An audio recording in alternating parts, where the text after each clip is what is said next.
Classique. 7h30, 9h, la matinale de Radio Classique avec Guillaume Durand.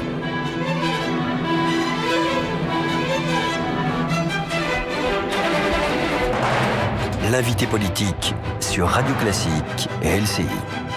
Je suis ravi de vous retrouver. Nous sommes avec Bruno Le Roux, qui est donc le président des députés, du groupe des députés socialistes à l'Assemblée nationale. Vous avez probablement eu les sondages comme moi. On attend évidemment le président de la République ce matin sur les questions internationales, mais visiblement, les Français considèrent qu'il a fait 5 ans et qu'il ne fasse pas une année de plus les satisferait. Vous savez, on veut toujours enterrer le président de la République. Depuis maintenant 3 ans, il a à faire face, 4 ans, il fait face à une situation difficile. Mais là, c'est pas une offensive médiatique, ce sont les Français consultés par sondage. Et la question est toujours, quel est l'intérêt d'une consultation par sondage sur un moment qui n'est pas l'élection présidentielle? L'élection présidentielle, les Français auront à se déterminer. Moi, je ne pense par exemple pas que le Front National, sur l'élection présidentielle prochaine, arrivera en tête, comme le montrent les sondages aujourd'hui. Ouais. Pardonnez-moi, j'apporte ce bémol, mais qui est important. Comme tout dirigeant politique, il faut prévoir. C'est-à-dire que vous êtes en train de me dire, on ne peut pas considérer maintenant que les sondages sont importants, on verra au moment de l'élection, sauf que le moment de l'élection, c'est le dernier moment. Mais Monsieur Donc Durand, il paraîtrait assez logique que les dirigeants socialistes envisagent les deux solutions. Monsieur Durand, les dirigeants socialistes... C'est-à-dire des primaires où François Hollande se représentant. Tout comme le président de la République, les dirigeants socialistes mènent aujourd'hui une politique. Et cette politique, elle est sur 5 années. Et c'est au bout de 5 années que nous aurons à rendre des comptes aux Français. Et pour le président de la République... Et au dernier moment, si ça marche pas, vous bricolerez des primaires. Mais c'est pas si ça marche pas. C'est qu'au dernier moment, le président de la République dira s'il est candidat ou s'il n'est pas candidat. Il a d'ailleurs dit à quelles conditions cela devait être. Et à partir de là, le soutien s'organisera ou le choix d'un autre candidat se fera. Donc, vous pouvez l'envisager clairement ce matin. Vous pouvez nous dire, effectivement, dans ces circonstances-là, on peut envisager des primaires. Mais je ne vais pas vous dire le contraire de ce qu'a dit là le président de la République. Si vous me demandez mon avis personnel, moi je souhaite qu'au moment venu, il soit candidat pour un second mandat et que nous soyons à valoriser l'action qui a été la sienne durant ces 5 années. Ce qu'il va faire d'ailleurs aujourd'hui en tenant ses engagements. Il avait dit tous les 6 mois, je rendrai compte devant les Français de mon action. L'engagement est tenu. Et moi je souhaite que jusqu'au bout, nous puissions le faire avec lui. S'il devait ne pas l'être, bien entendu qu'il faudra choisir. Bruno Le Roux, à ce moment-là. Pardonnez-moi, mais justement, cette incompréhension des Français ne vient-elle pas du fait que, pour beaucoup d'entre eux, ils ont l'impression que ce quinquennat, depuis un certain nombre de semaines, est une sorte de mea culpa. Je vais vous prendre des exemples. Il y a eu les 11 milliards d'impôts, maintenant il veut les baisser. Il y a eu le livre de Françoise Fressos, qui semble mettre en scène une forme de mea culpa. Il y a les quotas, il y a la réflexion sur peut-être une intervention en Syrie, alors qu'il n'en était pas question au début. Donc tout ça ressemble à... On a fait et on fait le contraire. Chacune de ces questions mériterait que nous nous y arrêtions. Et pour autant, la plupart du temps, quand on m'interroge, on me dit « Mais le président de la République a une ligne depuis maintenant le début, il n'en bouge pas. Est-ce qu'il ne devrait pas en bouger ?» Non.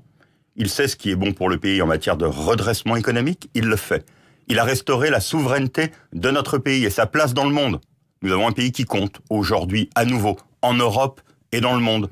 Il a essayé de réformer. C'est pas facile dans une période économiquement difficile, socialement tendue, de réformer et de créer du progrès. Et c'est tout cela. Mais créer du progrès et pas de croissance, c'est ça le problème. Mais la croissance, elle repart. Elle repart trop faiblement. Parmi tous les pays qui sont à côté de nous. Mais c'est bien l'enjeu, ça dépend. Si l'on regarde le premier semestre de l'année, le premier trimestre de l'année. Moi, je parle effectivement des années qui... Mais nous verrons cela à la fin de l'année 2015. La croissance repart dans notre pays. C'est bien cela qui est important. Est-ce qu'elle repart assez fortement? Non, nous devons encore essayer de l'aider. Nous devons encore aller plus loin, nous devons créer la confiance dans les entreprises. Et c'est pour cela d'ailleurs que la baisse d'impôts qui a été annoncée pour les Français dans le prochain budget ne se fera pas... Et ça, c'est pas un mea culpa, ça.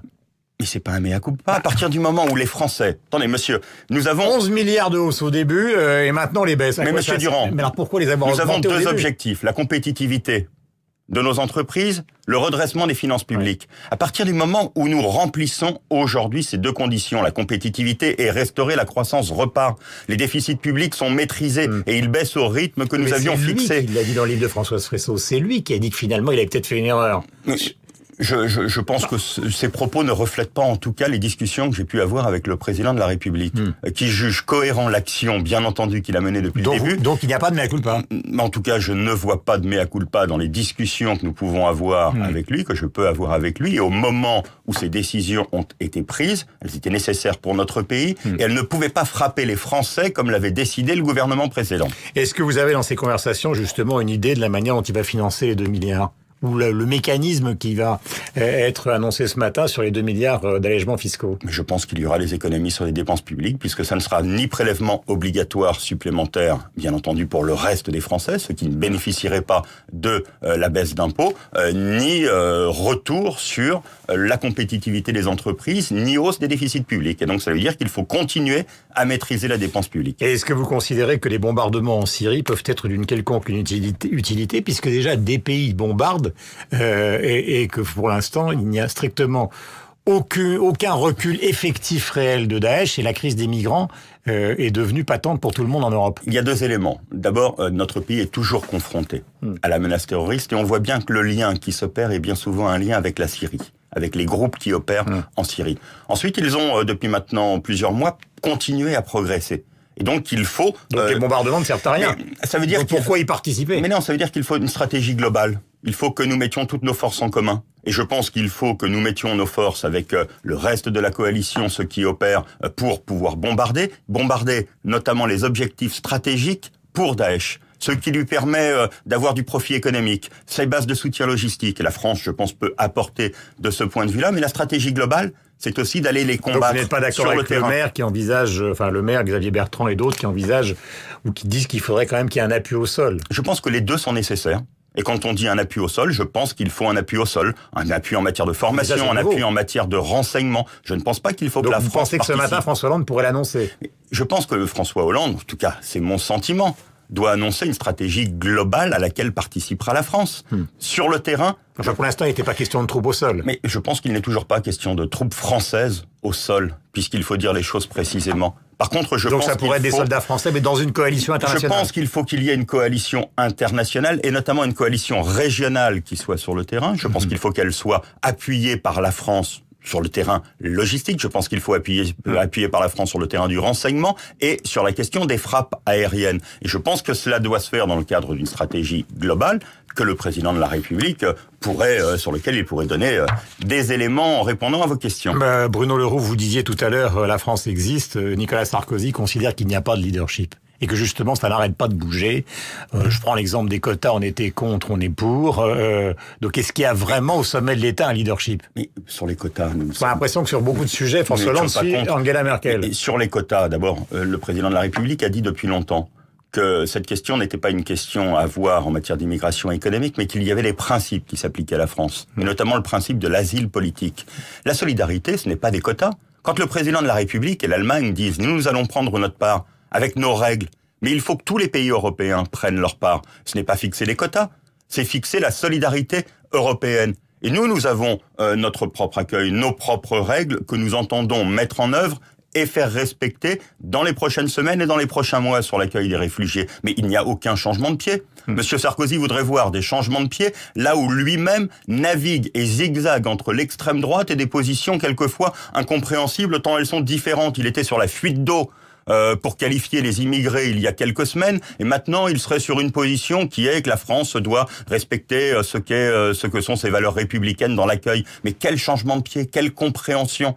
Quand on est dans l'opposition et que l'on n'a pas la charge du pouvoir, pardonnez-moi, mais en vous écoutant ce matin, tout le monde se demande, mais concrètement, je ne vais pas vous demander quelle est la position de François Hollande, on verra ça à 11h, mais vous pensez quoi? On fait quoi? S'il y a des camps de rétention à la périphérie, justement en Europe, des camps d'accueil, ou donc des camps de tri, ou des camps d'accueil de tout le monde, c'est flou pour l'instant tout ça. Attendez, c'est flou, mais l'histoire se répète. En Allemagne, c'est pas flou, ils disent 800 000, on les accueille. Mais nous avons des règles qui font que nous allons accueillir ceux qui veulent venir en France. Il y a beaucoup d'immigrés aujourd'hui, de migrants politiques qui veulent fuir pour leur liberté et pour leur vie, qui veulent aller en Allemagne. L'Allemagne est confrontée. Elle le fait d'ailleurs aujourd'hui. Vous avez noté que les Français sont contre. 55% des Français sont hostiles. Mais parce que je pense qu'il faut remettre les choses dans leur contexte et redire ce qu'est aujourd'hui ce qui se passe. Donc c'est flou. En 1975. Pardonnez-moi, mais donc c'est flou. En 1975, Guillaume Durand, quand Jean-Paul Sartre, Jean-Paul Aron, Simone Signoret, Yves Montand, allaient voir le président Giscard d'Estaing sur la question des boat people. Il y avait bien entendu une position de la France qui était très en retrait sur cette question, une position de l'opinion publique qui était « mais non, ce n'est pas notre problème ». Et si, c'était notre problème. Tout comme c'était notre problème en 39 avec les républicains espagnols, en 73 avec les Chiliens. Vous avez vu d'ailleurs que le Chili est prêt à accueillir aujourd'hui des Syriens pour très certainement tendre la main là où nous avons su aussi la leur tendre. Et donc c'est cette question qu'il faut dire à la France. C'est la République qui est en cause aujourd'hui. Et c'est pour ça que d'ailleurs que Madame Le Pen reculera au fil de ces prochains mois parce que son comportement n'est pas républicain, tout simplement. Ah, vous avez dit Jean-Paul Aron, je pense qu'il s'agit plutôt de... Oui, Jean-Paul Sartre et Raymond Aron. Voilà, et Raymond Aron, c'est pas grave, je suis pas là pour vous donner des leçons. Question, elle est importante, vous aviez parlé d'une commission d'enquête parlementaire à propos de Marine Le Pen et du financement russe du Front National. Parce que maintenant qu'il y a la bataille avec son père, il est probable que l'argent de son père ne pourra pas être utilisé. Donc où en est où de cette commission d'enquête ? Moi, je souhaite qu'elle soit mise en place. Nous verrons. Et encore une fois que c'est flou. Hein. Mais ça fait 6 mois que vous parlez de ça, il n'y a rien. Mais c'est le comportement d'ailleurs. Nous avons demandé s'il y avait, je sais qu'il y a des enquêtes aujourd'hui qui sont en cours, et donc les commissions d'enquête à l'Assemblée ne peuvent pas se faire quand il y a enquête de la justice. Donc je vais regarder, puisque cette question, vous avez raison de le rappeler, nous avons eu beaucoup d'éléments d'actualité beaucoup plus importants que cela. Mais le financement du Front National... Ça est à 27% au premier tour. Hein. Et notamment un parti qui est financé aujourd'hui par des structures qui posent question venant de l'étranger, ça mérite aussi que les Français y voient plus clair. Bruno Leroux, nous sommes sur l'antenne d'LCI, sur celle de Radio Classique. La question est quand même importante.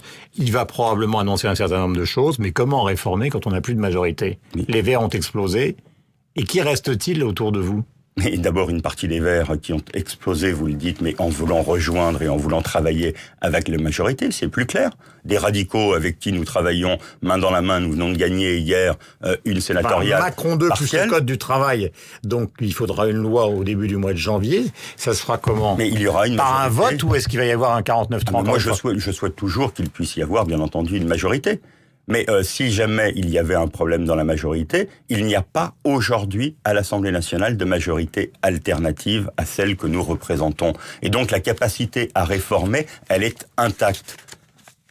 Merci Bruno Leroux. Merci. Il y a une sorte de silence qui est instauré donc entre nous à la fin de cet entretien. La conférence de presse de François Hollande donc intervient à 11h jusqu'à 13h. Ce sera la 6e donc de son quinquennat. Bonne journée à vous. Merci à vous. Merci d'être venu ce matin. 8h27, on retrouve nos amis de LCI bien évidemment.